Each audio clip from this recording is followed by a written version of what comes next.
ஆனால் இந்த பக்தி இன்றைக்கு எப்படி இருக்கின்றது என்று நாம் சிந்திக்க வேண்டிய நிலையில் உள்ளோம். பக்தி வழியில் படுவோன் காண்க என்று திருவாசகம் பேசுகிறது. பக்தி என்பது அச்சம் அன்பு கொண்ட இரண்டையும் ஒன்றிணைக்கின்றதுதான் பக்தி.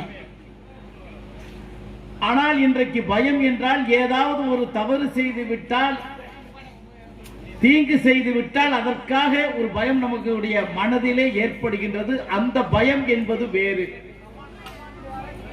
இந்த பயம் என்பது என்று சொன்னால்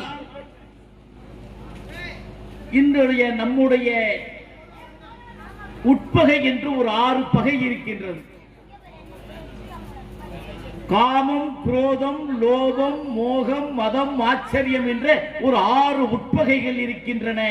அந்த உட்பகைகளை வென்றுவிட்டால் நம்முடைய பயம் நீங்கிவிடும். ஆக இந்த உட்பகைகள் 6ஐயும் வென்றுவிட்டு பயம் நீங்கி பக்தி செலுத்தினால் அதுதான் பயபக்தி. இன்றைக்கு நம்மிடம் பயபக்தி இல்லை.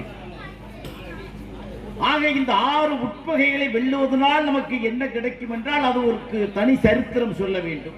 மூலாதாரம், சுவாதிஷ்டானம், மணிப்பூரகம், அநாகதம், ஆக்னை, விசித்தி, இந்த 6 ஆதாரங்களில் இருந்து நம்முடைய மூலாதாரத்தில் இருக்கக்கூடிய குண்டலினியை எழுப்பி தாமரை மலர் போன்று அங்கு இருக்கக்கூடிய அந்த சகசிராரத்தில் இறைவனுடைய காட்சியை, இறை பேராற்றலை, இறை ஒளியை நாம் உணர முடியும். இதைத்தான் ஞானிகள், சித்தர்கள், முனிவர்கள் எல்லாரும் செய்தார்கள்.